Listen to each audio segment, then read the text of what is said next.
বিগত বছরগুলোতে আলেমদের সাথে কি ব্যবহার করা হয়েছে, আলেমদেরকে এই মাহফিলের স্টেজে উঠে তাদের কাছ থেকে মাইক কেড়ে নেওয়া হয়েছে, তুচ্ছ তাচ্ছিল্য করা হয়েছে, অবজ্ঞা অবহেলা করা হয়েছে, দা বডি দিয়ে কুবাইতে এসেছে। আমরা এগুলো মিডিয়ার মাধ্যমে দেখেছি। এই শক্তি সাহস তারা কোথায় পেয়েছিল? পেয়েছিল তাদের দল ক্ষমতায় ছিল, তারা প্রভাবশালী ছিল। মসজিদের ইমামকে মূল্যায়ন করতো না, মাদ্রাসার শিক্ষককে মূল্যায়ন করতো না, তুচ্ছ তাচ্ছিল্য করতো, অপমান অপদস্থ করতো, কথায় কথায় মৌলবাদী বলে গালি দিত। কথা বলেন ঠিক কিনা? ওই সকল জালিমদেরকে সতর্ক করে কোরআনে কারিমে আল্লাহ তাআলা বহু জায়গায় সতর্ক করেছেন, জালিমরা সাবধান, সাবধান হয়ে যাও। আজ যারা ক্ষমতা পেয়ে ক্ষমতার জোরে আমার পেয়ারা বান্দা যারা, রহমানের বান্দা যারা, যারা বিনয়ী ভদ্র, যারা আলেম সমাজ, তাদেরকে টিটকারি করছো। তোমাদের পূর্ব উত্তরসূরি যারা ছিল, ফেরাউন আর নমরুদ যারা ছিল, ওই সকল নমরুদ আর ফেরাউনের দিকে তাকাও, তাকিয়ে দেখো নমরুদ তার অহংকারী মনোভাবের কারণে আল্লাহ তাআলা এমনভাবে তাকে শায়েস্তা করেছেন, এমনভাবে অপদস্থ লাঞ্ছিত করেছেন গোটা পৃথিবীবাসীর কাছে। আজও মানুষের কানে সেই কথাগুলো চোখে ভেসে ওঠে, উঠে কি ওঠে না? নমরুদের কিভাবে পরাজয় আল্লাহ তাআলা করেছিলেন? একটা ল্যাংড়া মশা দিয়ে ওই সকল প্রভাবশালী পৃথিবীর মধ্যে শ্রেষ্ঠ ক্ষমতাধর নমরুদ ওই সময় ছিল, ওই নমরুদকে নবীর সাথে বেয়াদবি করার কারণে ল্যাংড়া মশা দিয়া দুনিয়া থেকে বিদায় করেছে। শুধু তাই নয়, ফেরাউন একই অবস্থায় আমাদের নবী হযরতে মূসা কালিমুল্লাহ আলাইহি ওয়াসাল্লামের সাথে বেয়াদবি করার কারণে এই ফেরাউনকে আল্লাহ তাআলা নীল নদে একেবারে ব্যাঙের মতো চুবিয়ে চুবিয়ে শুটকি করে রেখে দিয়েছেন। ভবিষ্যতে যে সকল জালিমরা ক্ষমতায় আসবে, ওই জালিমরা যেন ফেরাউনের লাশ দেখে শিক্ষা নিতে পারে, শিক্ষা নিয়ে যেন তারা তাদের জীবন পরিচালনা করতে পারে। এই জন্য আল্লাহ তাআলা তাকে শুটকি বানায় রেখে দিয়েছেন। কথা বলুন ঠিক কিনা? প্রিয় বন্ধুগণ, আমরা ইতিপূর্বেই দেখেছি এই যে স্বৈরা শাসক, এই স্বৈর শাসক একইভাবে দাম্ভিকতা অহংকার প্রদর্শন করেছিল। সমাজের মধ্যে আলেমদের হাত করা পরিয়েছিল, বুলেট প্রুফ জ্যাকেট পরিয়েছিল, আলেমদের মাথায় হেলমেট পরিয়েছিল, কোমরের মধ্যে রশি বেঁধে আদালতে আলেমদেরকে সে দাঁড় করিয়েছিল। ঠিক কিনা? আমরা দেখেছি, কেউ কিছু বলতে পারে নাই, সাহস পায় নাই। যে আলেমগুলো সারা জীবন বুখারী মুসলিম পড়িয়ে পড়িয়ে তাদের জীবন অতিক্রম করেছে, যারা মাদ্রাসা মসজিদ এই জাতিকে হিদায়াতের দিকে টেনে নিয়ে এসছে, সেই সকল রাহবরদের কোমরে যখন আমরা দেখেছি গরুর রশি, তখন আলেম সমাজ, মুসলিম সমাজ, ইসলাম প্রিয় তৌহিদি জনতার হৃদয়ে রক্তক্ষরণ হয়েছে। কথা বলুন ঠিক কিনা? কিচ্ছু বলা যায় নাই। আজকে তোমাদের কি অবস্থা? শিক্ষা নিতে হবে। যেই বাংলাদেশকে বলেছিল এটা আমার বাপের দেশ, এটা আমার দেশ, যেই অহংকার করেছিল, সেই বাংলাদেশে আল্লাহ রাব্বুল আলামিন যে আলেমদের সাথে বেয়াদবি করেছে, যে অহংকার করেছিল, এই অহংকারের কারণে আল্লাহ তাআলা তাকে মাত্র ৪৫ মিনিট সময় বেঁধে দিয়েছিল। কথা বলেন ঠিক কিনা? যে ৪৫ মিনিটের মধ্যে বাংলাদেশ ছেড়ে না গেলে আপনার অস্তিত্ব খুঁজে পাওয়া যাবে না। কথা বলেন ঠিক কিনা? আল্লাহ তাআলার মায়ের দেখছেন, অহংকার করা ভালো না। ওয়ালা তামশি ফিল আরদি মারাহা, আমার জমিনে অহংকার করে পা ফেলো না। প্রিয় বন্ধুগণ, এরপরে দেখেন ইয়ামশুনা আলাল আরদি হাওনাও ওয়া ইযা খাতাবাহুমুল জাহিলুনা ক্বালু সালামা।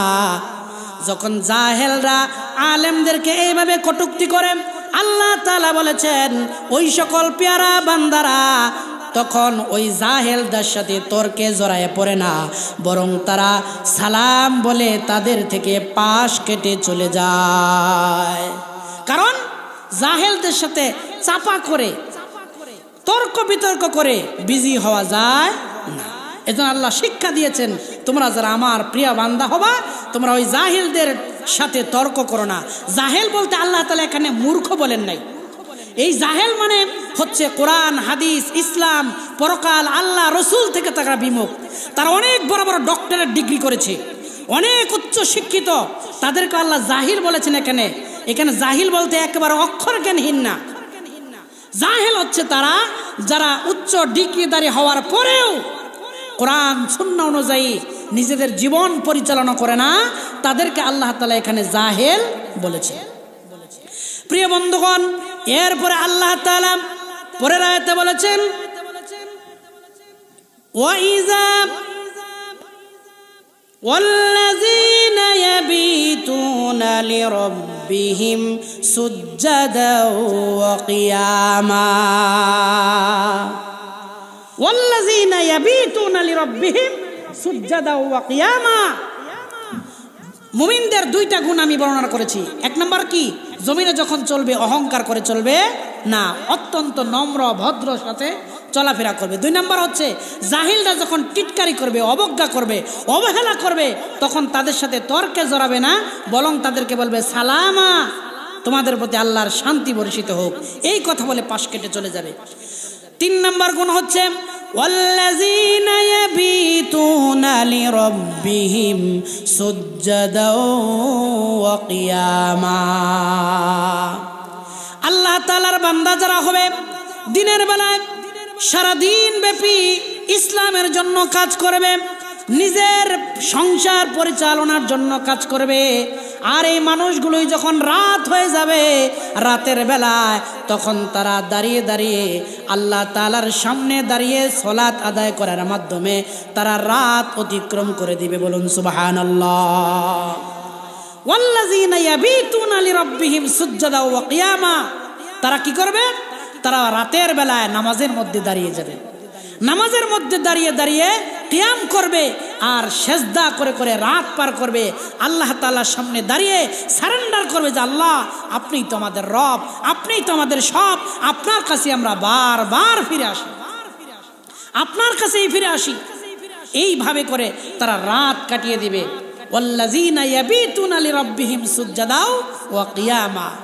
আল্লাহর নবী জনাবে মুহাম্মদুর রাসূলুল্লাহ সাল্লাল্লাহু আলাইহি ওয়াসাল্লাম হাদিস শরীফে বলেছেন আফশুস সালাম ওয়া আতঈমুত তুআম ওয়া সাল্লু ওয়ান নাসু নিয়াম তাদখুলুল জান্নাতা বিসসালাম।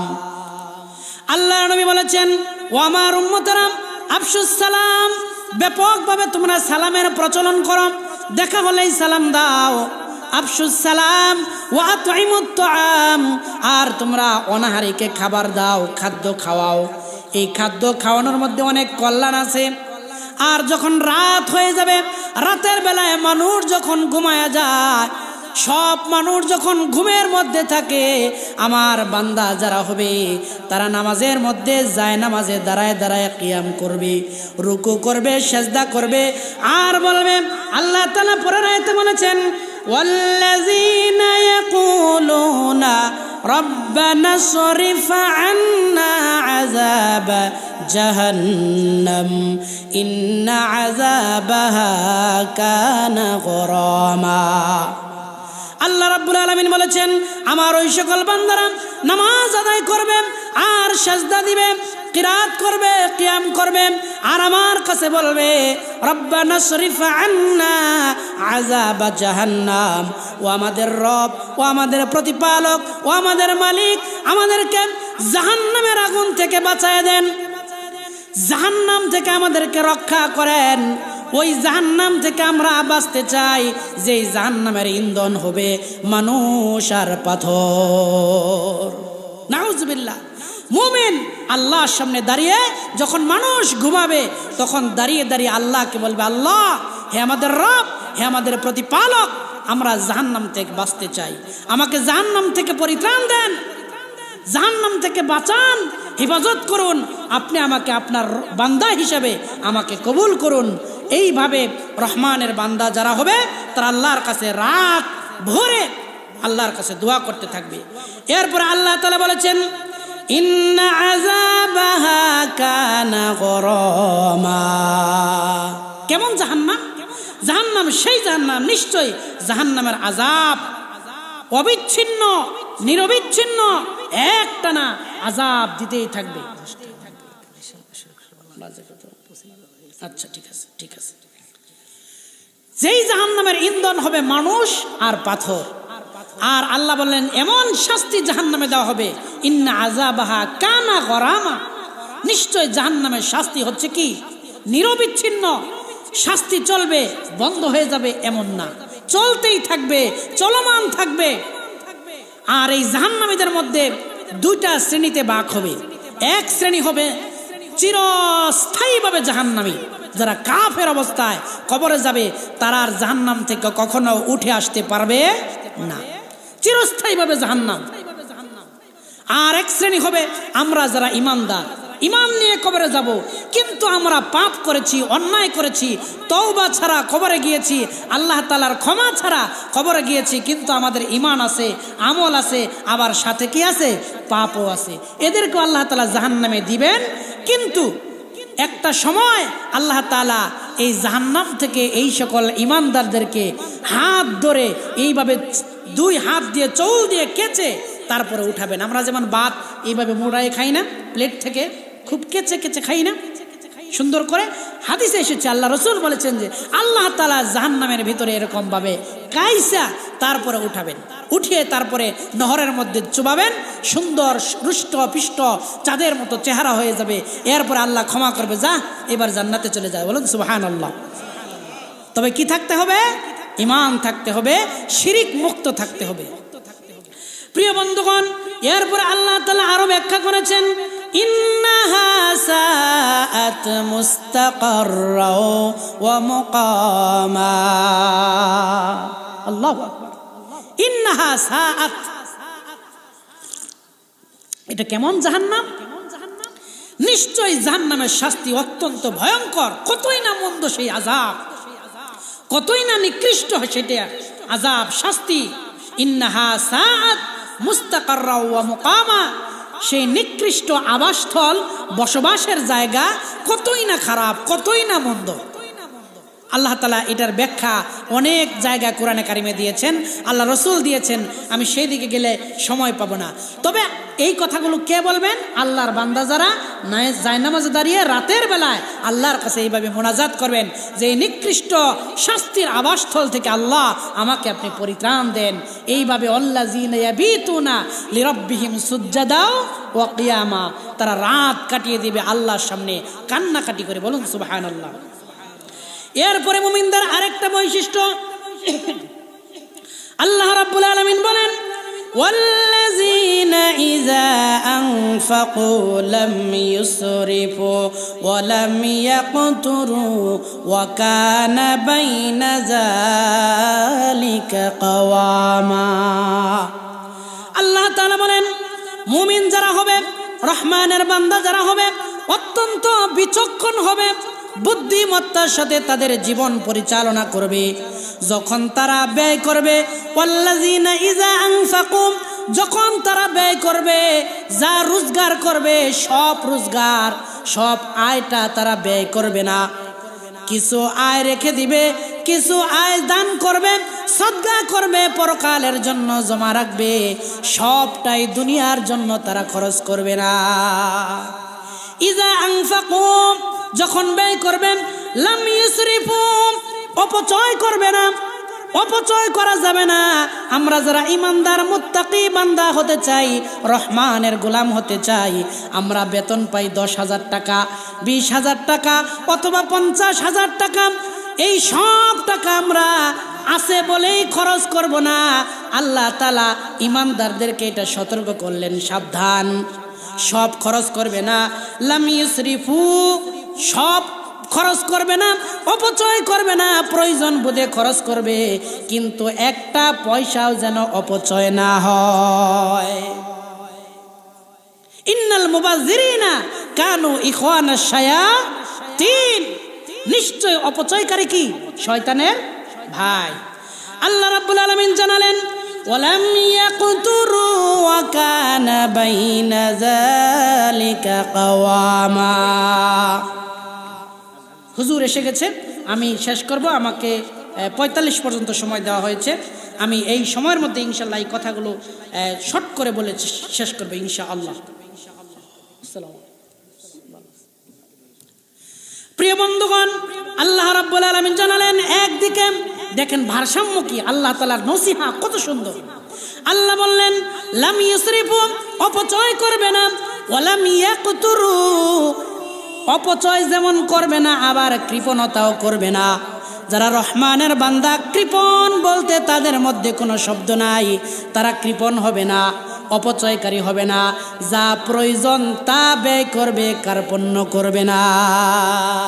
কৃপণতা আল্লাহ তাআলা পছন্দ করেন না।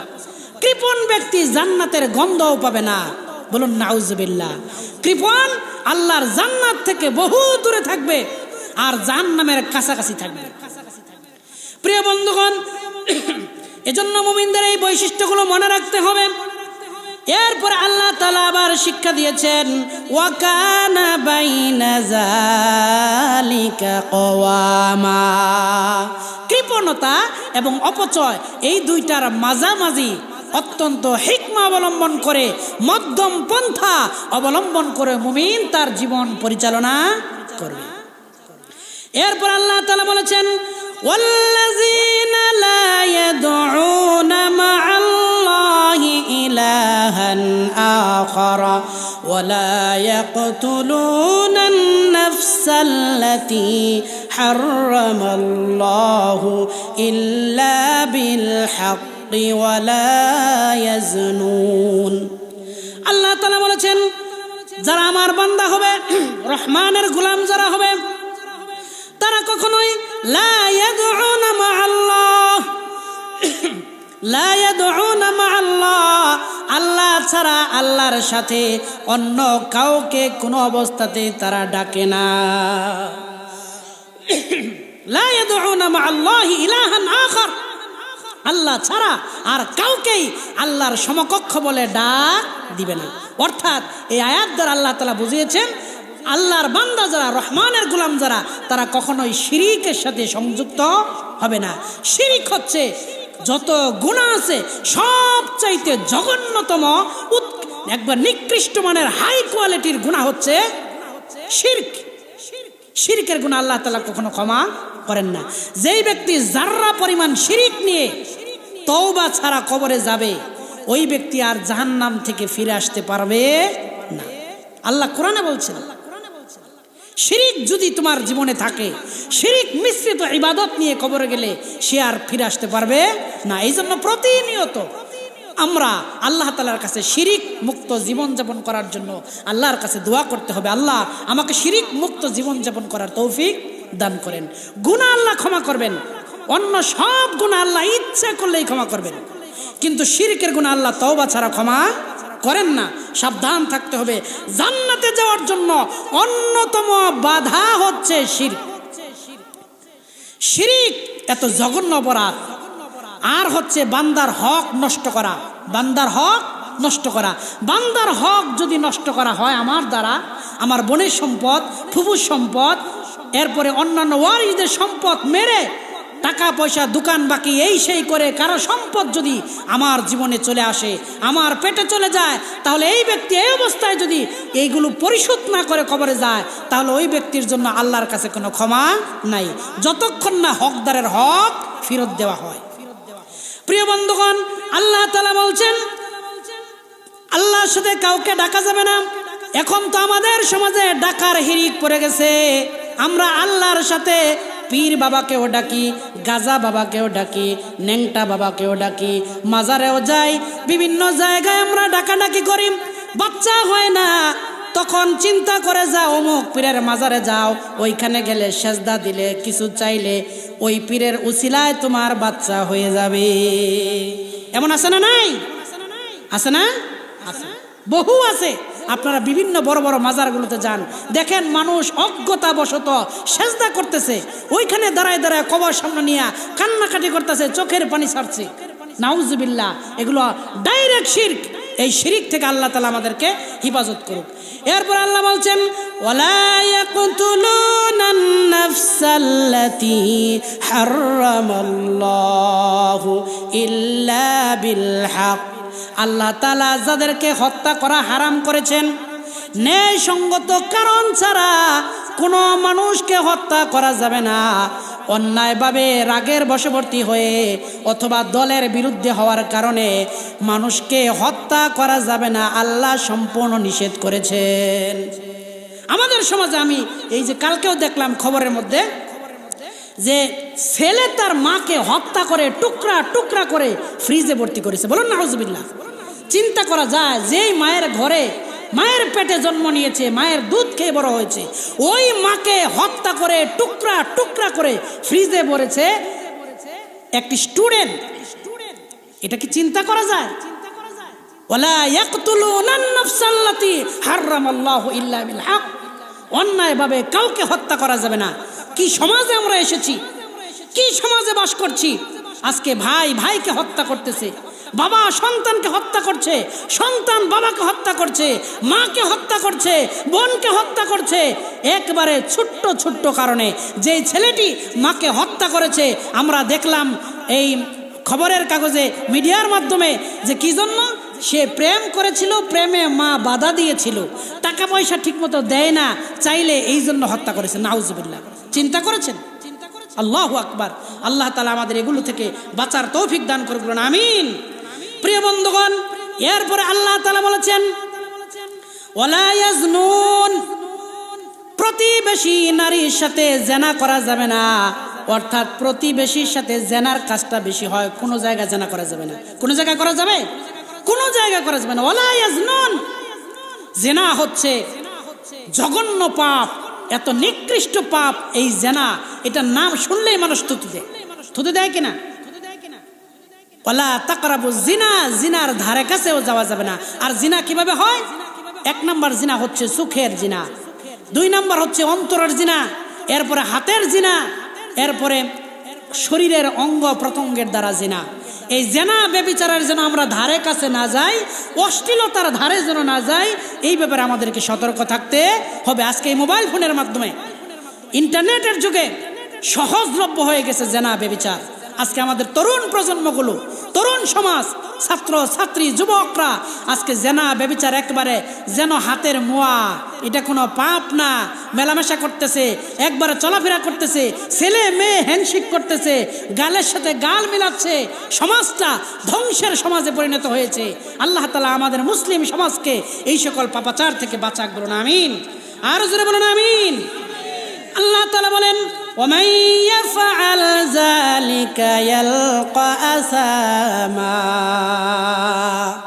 আল্লাহ রাব্বুল আলামিন বললেন যে এই পাপগুলো যারা করবে, যাদের দ্বারা এই পাপগুলো সংগঠিত হবে, তাদেরকে কঠিন থেকে কঠিন শাস্তি, অত্যন্ত ভারী শাস্তির আওতায় নিয়ে আসা হবে।